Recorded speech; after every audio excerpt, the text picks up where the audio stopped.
Et si pour réussir, il fallait apprendre à se foutre la paix?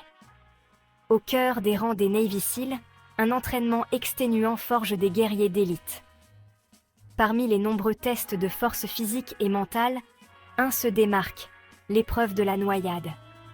Il s'agit d'un exercice où l'on vous attache les mains dans le dos, on lie vos pieds ensemble et on vous laisse tomber dans une piscine de 3 mètres de profondeur.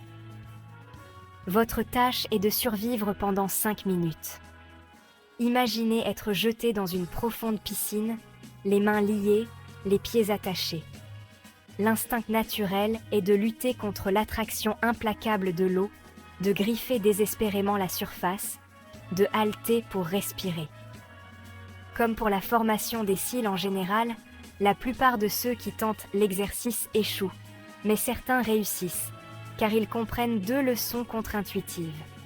La première leçon est paradoxale. Plus vous luttez pour garder la tête hors de l'eau, plus vous risquez de couler et de vous noyer. En réalité, le secret est de vous laisser couler. Vous vous laissez descendre au fond de la piscine.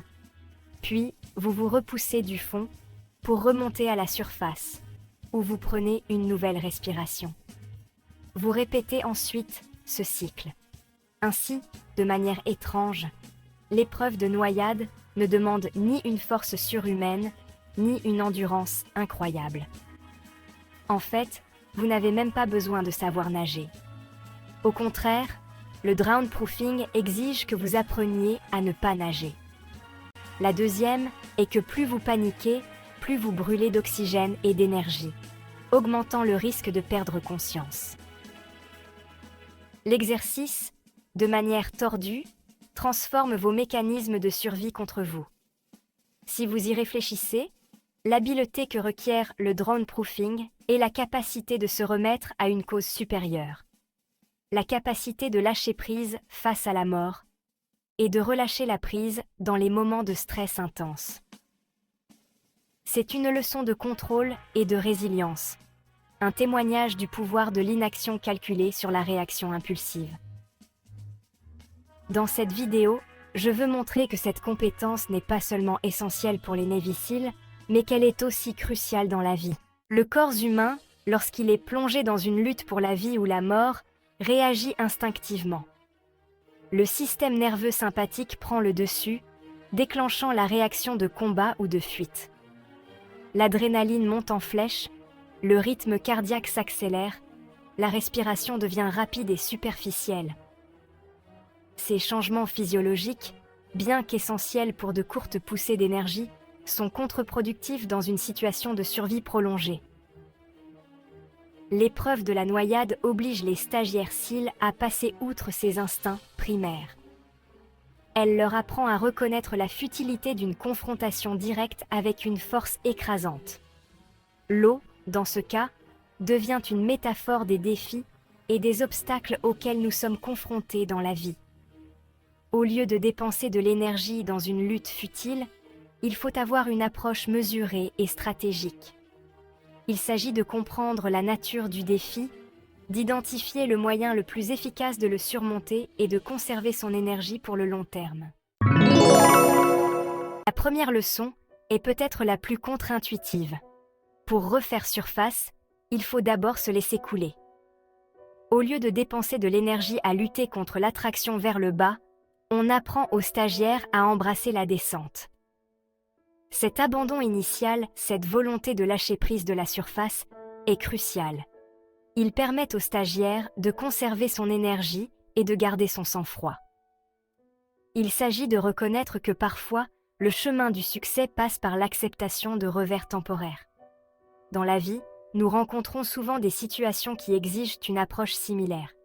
Nous pouvons être confrontés à des revers, connaître des échecs ou nous sentir dépassés par l'ampleur d'un défi.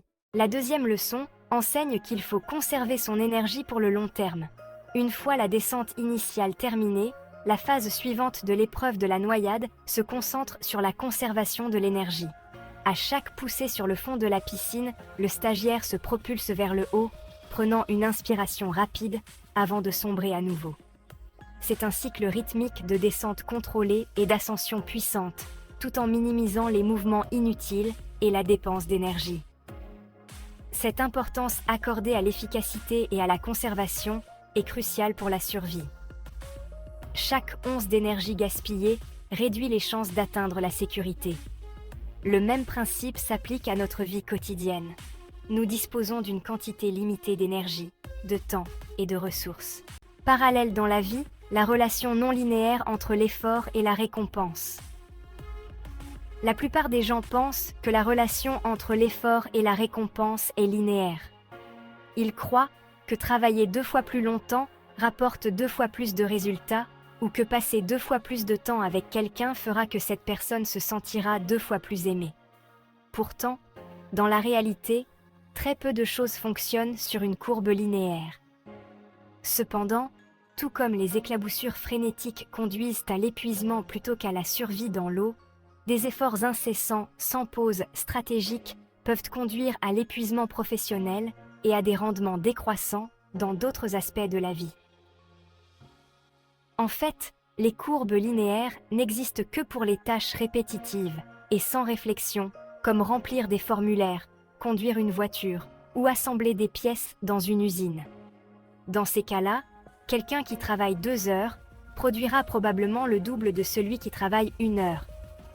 Mais pour la majorité des activités de la vie, qui sont complexes et émotionnellement exigeantes, cela ne fonctionne pas ainsi. La relation entre l'effort et la performance est souvent représentée par une courbe en U inversée. Cette courbe illustre le fait que si l'augmentation de l'effort conduit initialement à une amélioration de la performance, il arrive un moment où un effort supplémentaire produit des rendements décroissants. Finalement, un effort excessif peut même entraîner une baisse de la performance en raison de facteurs tels que l'épuisement professionnel, le stress et la diminution de la créativité. Il est essentiel de reconnaître ce point de basculement, de savoir quand il faut redoubler d'efforts et quand il faut lever le pied pour obtenir des résultats optimaux. Tout comme un stagiaire SEAL doit trouver l'équilibre entre l'effort et la conservation pour survivre à l'épreuve de la noyade, nous devons nous aussi apprendre à naviguer entre l'envie de repousser nos limites et celle de nous reposer et de nous ressourcer. Une autre leçon cruciale est d'accepter les revers et considérer l'échec comme un tremplin. Dans le chaos contrôlé de l'exercice d'entraînement, les stagiaires avalent inévitablement de l'eau, connaissent des moments de panique et peuvent eux-mêmes toucher le fond de la piscine avant de se propulser à nouveau vers le haut. Ces échecs, cependant, ne sont pas considérés comme des défaites, mais plutôt comme des éléments constitutifs du processus d'apprentissage. Chaque gorgée d'eau, chaque moment de lutte, sert de leçon précieuse, de rappel de la nature impitoyable de l'environnement et de l'importance de respecter la technique.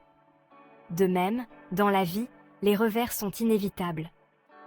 Les projets échouent, les relations rencontrent des difficultés, et les objectifs personnels restent parfois hors de portée. La recherche constante de bonheur, de confiance ou d'amour peut nous éloigner de ces objectifs. Plus on désire être heureux, plus on se rappelle qu'on ne l'est pas. Plus on veut être confiant, plus on se sent fragile. Il en va de même pour le besoin d'amour ou de sécurité. Cela nous ramène au paradoxe mentionné dans « L'art subtil de s'en foutre ». Désirer une expérience positive est en soi une expérience négative, et accepter une expérience négative est en soi une expérience positive. Pour avancer, il faut apprendre à lâcher prise sur ce qui est hors de notre contrôle. Nous sommes souvent conditionnés à associer le succès à une poursuite acharnée, à un effort et à une concentration sans faille. Pourtant, comme le montre l'exercice de la noyade, il y a un pouvoir immense dans l'abandon stratégique. Accepter de se laisser couler pour mieux remonter à la surface. On doit reconnaître quand il faut aller de l'avant et quand il faut céder. Il ne s'agit pas d'abandonner nos objectifs ou de nous résigner à la défaite. Il s'agit de choisir nos combats avec sagesse, de conserver notre énergie pour ce qui compte vraiment et de croire que parfois, le chemin le plus direct vers le succès consiste à faire un pas en arrière pour mieux sauter en avant. Il s'agit de comprendre que la véritable force ne réside pas dans notre capacité à contrôler tous les résultats, mais dans notre capacité à nous adapter, à tirer les leçons de nos expériences et à sortir des défis plus forts et plus résistants qu'auparavant. En conclusion, l'exercice de la noyade des Navy SEALs est bien plus qu'une simple tactique de survie. C'est une métaphore profonde pour naviguer dans les défis et la complexité de la vie. Il nous enseigne que parfois, le moyen le plus efficace de surmonter les obstacles est d'adopter une approche contre-intuitive. Lâcher prise, conserver son énergie et élaborer des stratégies pour ses efforts. Cette philosophie de l'abandon stratégique, du fait de reconnaître quand il faut pousser et quand il faut céder, s'étend à tous les aspects de la vie.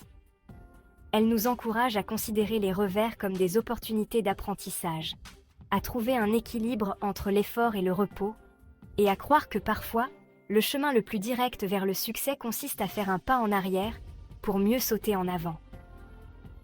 En intégrant les leçons de l'épreuve de la noyade, nous pouvons cultiver un état d'esprit de résilience, d'adaptabilité et de détachement stratégique, des qualités qui nous permettent de naviguer dans les tempêtes inévitables de la vie et d'en sortir plus forts, plus sages et plus compétents qu'auparavant. Pour plus de conseils santé et bien-être, n'oubliez pas d'aimer la vidéo et de vous abonner à ma chaîne.